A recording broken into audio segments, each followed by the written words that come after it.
Hey, hello everybody. This is Mr. Summers again coming to you to talk about economics. Just a disclaimer, uh, this video was recorded live in front of no audience at all.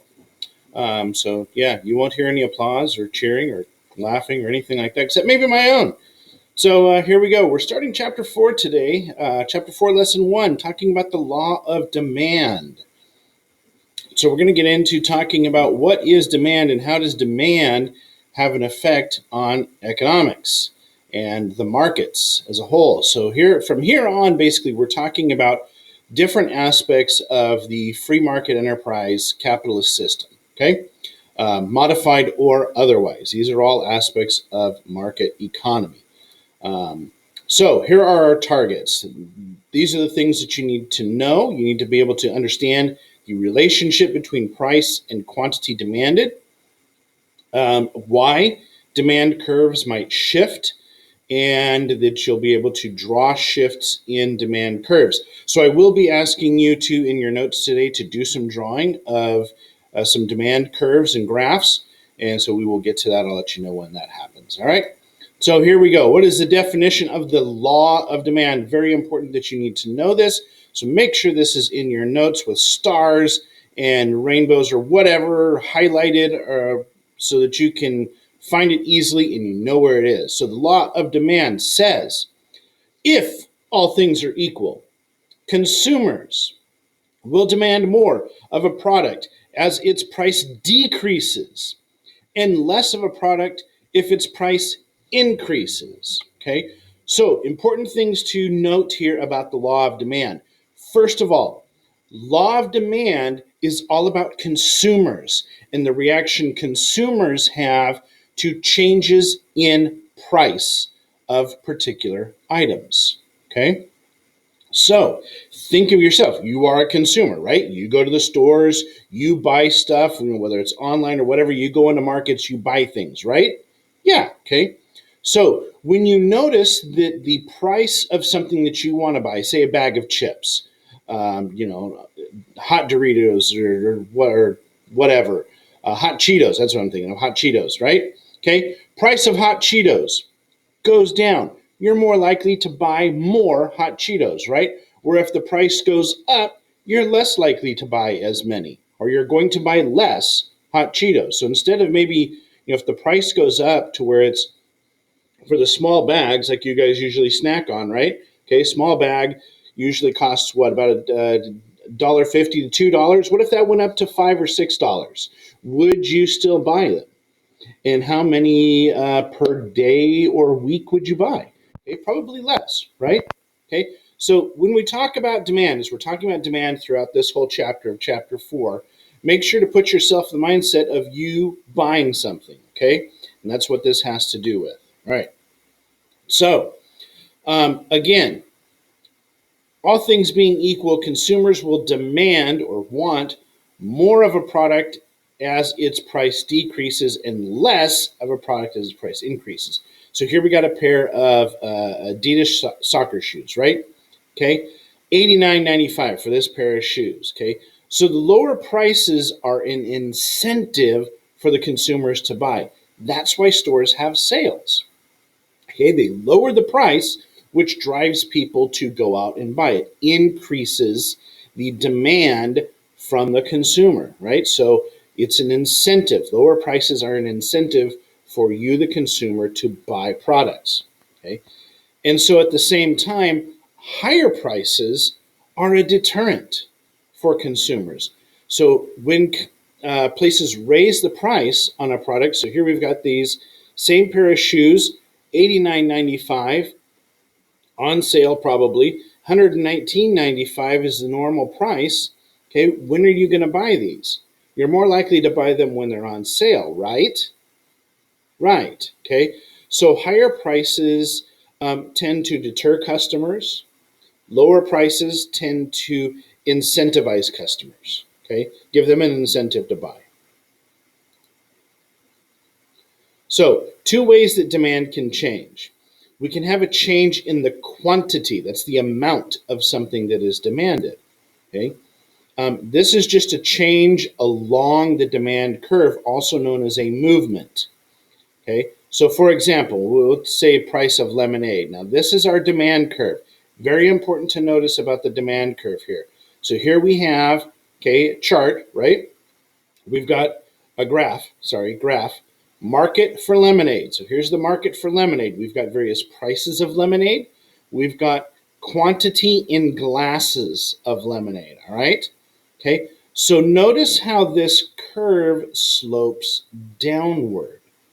Okay, so the demand curve always, put this in your notes, the demand curve always slopes downward. Okay, so a good way to remember that is down with demand. Okay, down with demand, because demand goes downward. So what this is showing us, see, the lower the price of the lemonade, the more glasses of lemonade will be sold. The higher the price of lemonade, the less glasses of lemonade will be sold. Okay? So, blue here, okay, is of the demand line, right? It didn't move. This blue line did not move. What moved was we went from $2 to $1. And with that, we just, increase the amount, the quantity of lemonade that is demanded. Okay, that's all that moved. Now, a change in demand in general, not just quantity demanded, but a change in demand in general is where this whole curve shifts to one side or the other, shifts to left or right. So instead of just having a movement along the curve, which is quantity demanded, when we have a change in demand in general, it moves the entire curve to the left or to the right. Okay, so one thing other than price. So this is where there is not a change in price at all. Price doesn't change, but something else external changes, okay, to cause a change in the demand for the product. So here in the example, it talks about it's a really hot day.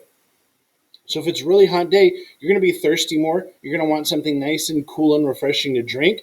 So you might buy more lemonade. Regardless of what the price is, you're probably going to buy more lemonade. So demand is going to increase across the board. Okay, across the board, it's going to increase. So what does that look like? It looks like this. The demand curve, this is an increase in demand. Okay, increase in demand moves to the right. So here, the only thing that changed between this demand curve and this demand curve was the temperature of the day. Okay, price stayed the same, but instead of people being willing to buy 30 glasses of lemonade at $2, because it's such a hot day, for $2 per glass, 50 glasses are going to be sold. The demand will be 50. Okay, because something outside changed. Okay, now what if it were a really cold day? Then probably demand would decrease, and that would have this curve right here shifting to the left, decreasing. Okay, and we'll see an example of that in a moment. Okay, so right now you are going to go ahead and draw this graph on your notes. Best you can, doesn't have to be a full square. Okay, just do an L best you can. Do in the lines, put in the price, put in the glass of lemonade, okay? And then draw this curve right here, okay? Then you're going to draw a decrease in demand, okay? Decrease in demand, all right? So go ahead and pause the video here and draw this in with the decrease in demand. Remember, the decrease goes this way. Decrease goes this way, okay? So pause the video now. All right, so hopefully you had paused the video and now to draw in your curve, and now you're back, okay? And you drew in this curve right here, but then you also drew in the decrease in demand. So your other curve that you should have drawn in, so you should have had two curves just like this. The first one, D, and then D2. D2 should have been over here to the left because we're looking at a decrease in demand. If it had been an increase in demand, where would it have gone? That's right, over here to the right. Good job. Okay, now, what causes an increase in demand? There's basically 6 factors that will cause a increase in demand or cause demand to increase. This needs to be part of your notes. 6 factors that will cause demand to increase. Factor number 1, consumers entering the market. More people moving into your market area for one reason or another. There's a lot of reason that consumers can enter the market. It could be because, as shown here, they physically move into your physical geographical area. Could be because more people can afford the products in your market, and so that causes them to move into your market when otherwise it wasn't affordable. Okay, so a couple of different ways in which people can enter a market. It doesn't always have to be physical. Okay, number 2, consumers have more money. Okay, having more money will allow them to increase demand. As they have more money to spend, they will buy more things. Okay. Number 2, consumers expect good things to happen in the future. If people are feeling good about the future, they're going to buy stuff. They're going to spend. Their demand for things are going to increase. Okay. Another thing that could increase demand is the product is a fad or it's really popular for a short amount of time.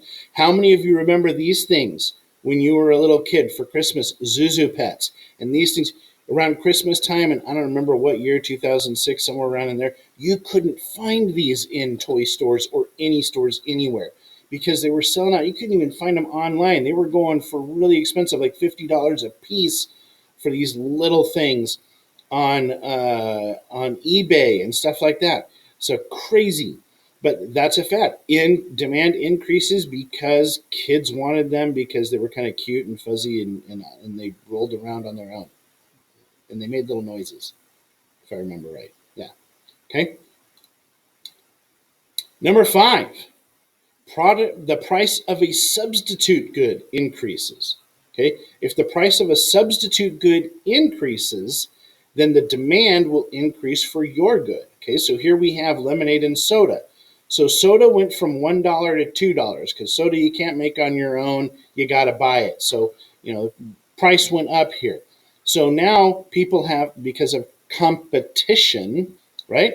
Competition's here. You've got $2 for the same size glass of soda or $1 for the same size glass of lemonade. You're more likely to demand lemonade, less likely to demand soda, so your demand for lemonade increases. Excuse me. And last but not least, the price of a complementary good decreases. Now, I don't totally agree with this example, but it's the example that I had here. Cupcakes. Cupcakes go from $4 a piece to $2 a piece.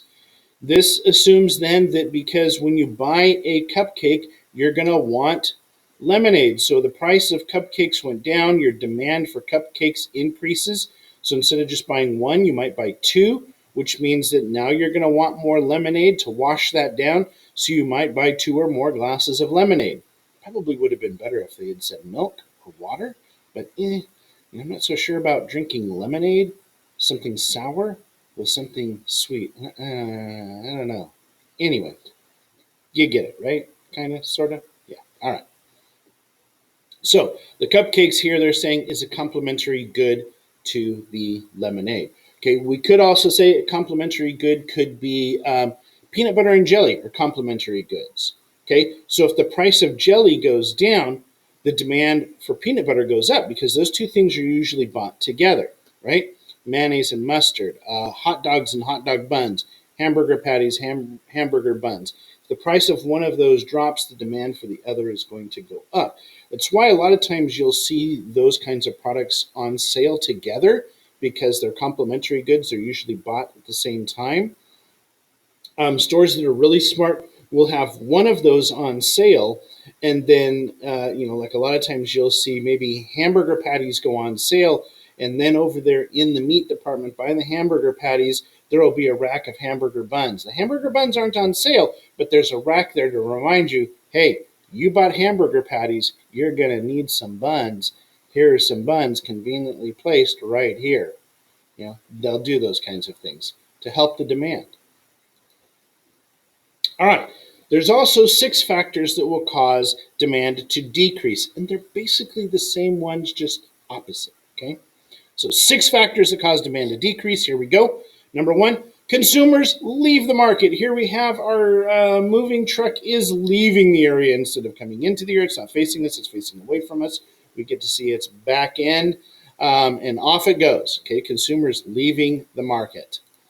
Consumers have less money. Taxes went up, pay was cut, there's higher unemployment. Consumers have less money, so they spend less. Demand goes down. Consumers expect bad things to happen in the future. If you're expecting bad things to happen, you are less likely to spend your money, more likely to save it, and so therefore your demand for goods will decrease. For a product goes out of style, right? Bell-bottom jeans, that's what these are showing. Bell-bottom jeans were really popular in the 70s. They became popular again in the 2000 somethings or another. They were really popular for a very short amount of time. They're not popular anymore. So demand goes down because they're out of style. They're not popular. Price of a substitute good decreases. Okay, so if soda went from $1 to 50 cents, more people will probably buy soda than buy lemonade because it's a substitute good. Okay. And then number 6, the price of a complementary good increases, makes the demand go down. So if cupcakes are now $6 a piece, obviously less cupcakes are going to be bought, which also means less lemonade bought. Demand for lemonade goes down because the demand for the cupcakes also goes down. Complementary goods.